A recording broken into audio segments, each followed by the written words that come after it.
Touch with Officer Dawn and Ray the DA. I am your host, Allison Beck, and today is a special day on In Touch because we had a Halloween spookathon during lunch at our office, which is why I'm dressed as a lion. Today on In Touch, we had a special guest, Paul Koshgerian, join us. Officer Dawn and Ray the DA talked to business owner Paul about crime and criminals. Thank you for listening, and please join us next week. Welcome to In Touch. I'm Officer Don with Fayette Commonwealth's Attorney Ray Larson, and we're going to get on topic here in a second, but there's one thing that I want to talk about real quick, Ray. This popped up last week. There's a football coach in Texas, have you heard about this, who ran the score up 91-0. And as a result, one of the opposing team's parents has filed an official bullying complaint on the winning coach. This is apparently an administrative complaint that you can file against any teacher, any student. So administratively, he's had an official bullying complaint filed on him because he was the coach of the team that ran the score up 91-0. What say you, Ray Larson? Is that an appropriate use of a bullying statute? Well, that's BS. I mean, if the guy is so ticked off that his son's team got beat 91-0, well, quit playing football. Yeah. You know, give me a break. You know, the bigger picture of this is, first of all, I think running the score up in a high school football game 91-0 is a little rude. Okay, Yeah. it's a little rude. I get that. Maybe the coach is, being a jerk, but the issue, bullying, is a serious issue. It's been an issue since we were kids. And the reality is, it's always going to be there to some extent. They're going to relabel it. Kids are going to find a way to work around it. I agree with addressing it, though. But this is what happens. You water it down when you bring these, for lack of a better term, chicken crap complaints that really breaks the whole spirit of what bullying really is. He's overrun the rabbit, is what I so like you got to say. basically two fools that have collided here. Mm-hmm. The coach should not run the score up 91-0. No, Well, this fool parent shouldn't be filing a bullying complaint, and the school should have told him to get lost when he walked in the office to do it. But the principal said we can't. We have to address everyone. That's the problem. When you have idiots that show up and want to make a big deal over it, why no one has the common sense anymore to go, you know what? That's stupid. I'm sorry. We're not taking that complaint. Not political correctness overrides common sense. And guess what? The parent is a jerk. The coach is a jerk for running up the score. And, Nick Saban for Alabama, when they were in here a week or so ago, they could have done the same thing. What did he do? At a certain point, he handed the ball off and they ran it into the line every time. And if they scored doing that, guess what? Okay. Mm-hmm. But Steve Spurrier's the jerk because he'll run it up if he can. So anyway. And he's got that smirk on his face too. Yeah, Spurrier does. Yeah. Well, I thought of you when that popped up. Okay, we're going to do something a little different on In Touch this week. Tell everyone what we're going to do, and I'm going to give Paul a call here. Well, a lot of people listen to In Touch, and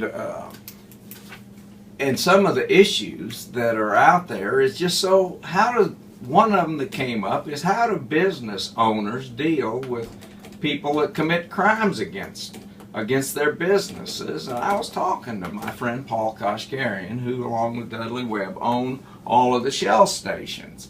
And Paul has a million stories about all of this. Hey Paul, how you doing? This is Raymond the Rotten and my good and close friend, my father, Officer Don Evans. Hey, Uncle Don, what's going listen, on, guys? It's better known as Batman and Robin. I'm Batman. There you go. In this relationship. I'm the gopher. Yeah, Robin's. I think Robin's the shorter one, right? I like that. I like you. Yeah, That's smart smart ass. right there. How you doing, guys? Great. One of the things we wanted to do, Paul, you and I were talking the other night, and we wanted to start talking a little bit about some of the trials and tribulations that business owners have as it relates to the slugs, hoodlums, punks, and outlaws that commit crimes in our community. And you started telling me some really interesting kind of stories. And I want to start out with I want you to tell us a little bit about the people that tried to hack into your system so that they could get free gas.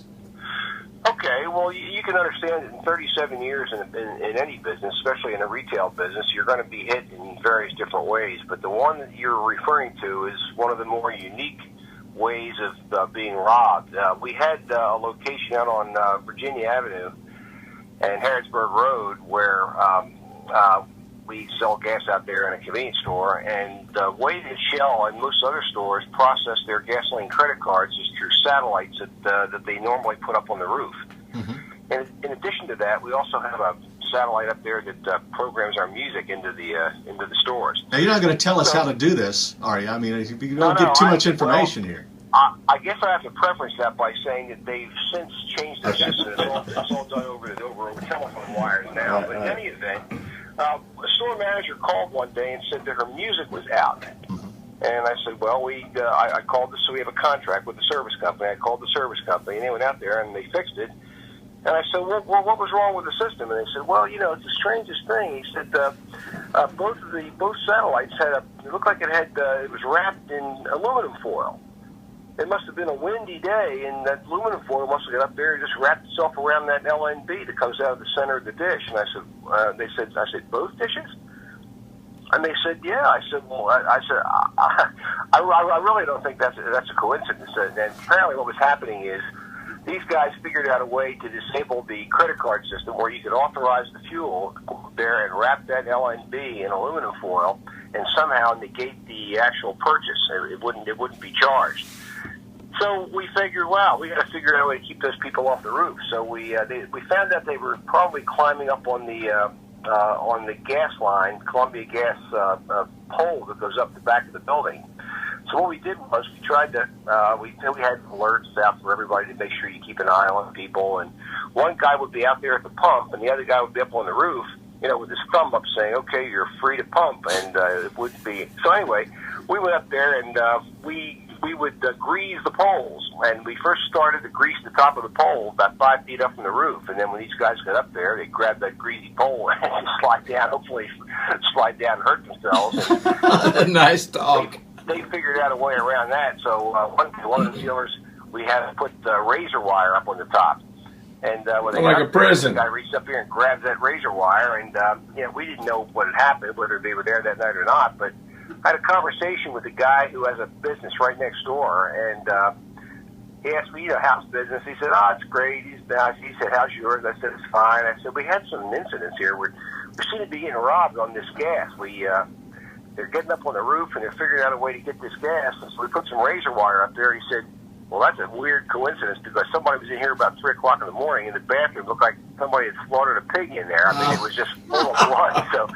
So apparently the guy got the message, and we didn't hear any more about that until maybe a week later. They actually caught these guys up on one of the roofs down at another location across from the med center. You know what I thought you were going to say? I thought you didn't hear about it until the robber's lawyer called to say he was suing you because he got his hands on your razor wire. I mean, that's crazier things have happened. I know. I wouldn't be surprised. I don't think razor wire on the roof is something that you ran by legal. I think Paul just made that decision, which I highly respect.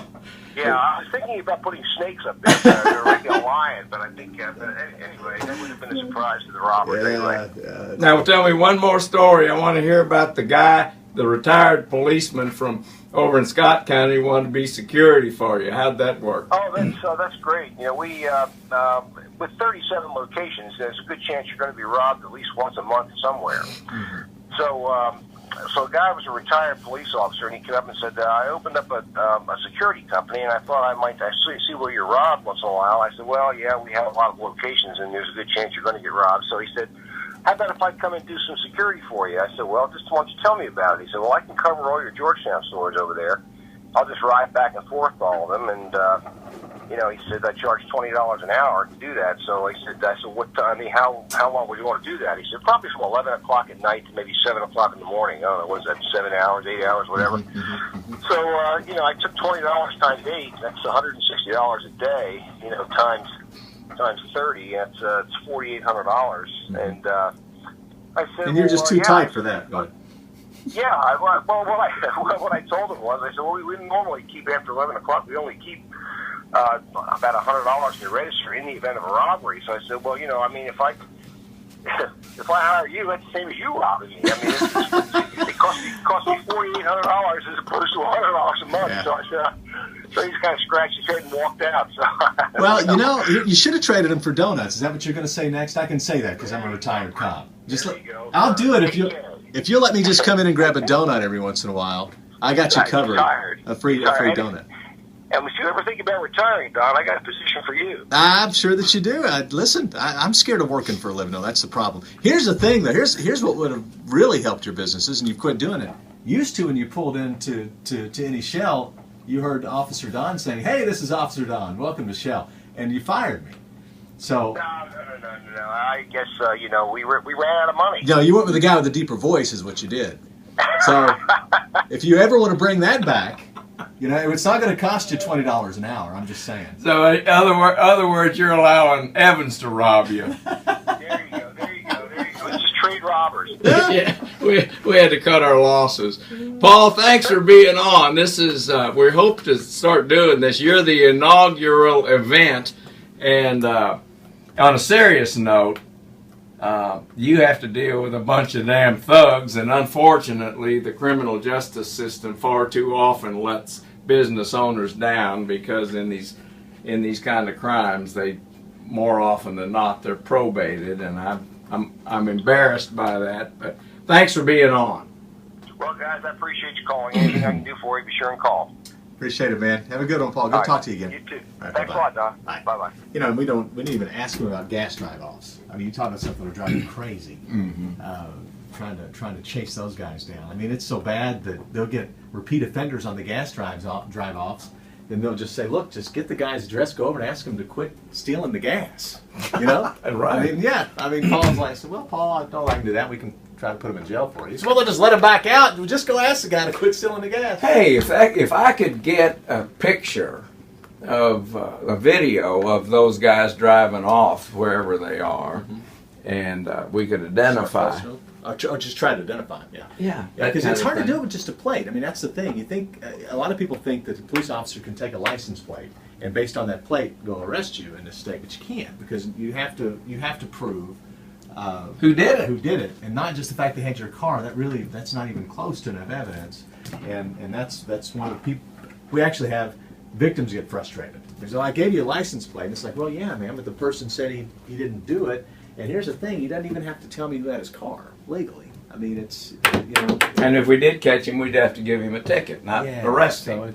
So it gets a little weird. But Paul's been doing business here in Lexington for a long time, and he certainly can tell you about some of the frustrations that business owners have to deal with in trying to deal with these people. And Paul won't say this, but it's just the reality of it. These costs have to be passed on to somebody, Sure they do. and they're going to be passed on to everyone that comes into. I want to say one thing about Paul. He and his wife Dana have their daughter Jamie, who lives in San Diego, is in town with their 2 grandchildren. So he just is basically a mess.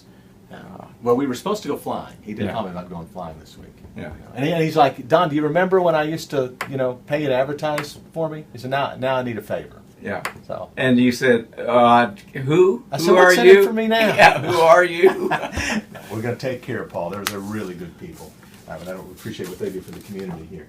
I got about a minute left. You can go to LexingtonProsecutor.com and to get the latest on criminal justice news and views. You're still doing the probation stuff, right? Where you can. If you go to our web page, listen. It's a one-stop spot for criminal justice news and views. It's a very opinionated web page. I don't apologize for the opinions I have about criminal justice, and I state them on this web page. And it's go see. I mean, if you want to know who's been sentenced in our community, go watch. They've got their pictures and what happened to them. Are you still posting the people that disagree with you? I mean, you've had a couple of people from other countries. Yeah, the guy from Denmark. The guy from Denmark sent me an email and said, "I hate your opinions. I hope you die." Ah. And so I sent him a little email back, and I said, Well, I'm sorry you feel that way, but I guess I'll have to put you in the undecided category. Didn't hear back. I bet not. We'll see you next week on In Touch.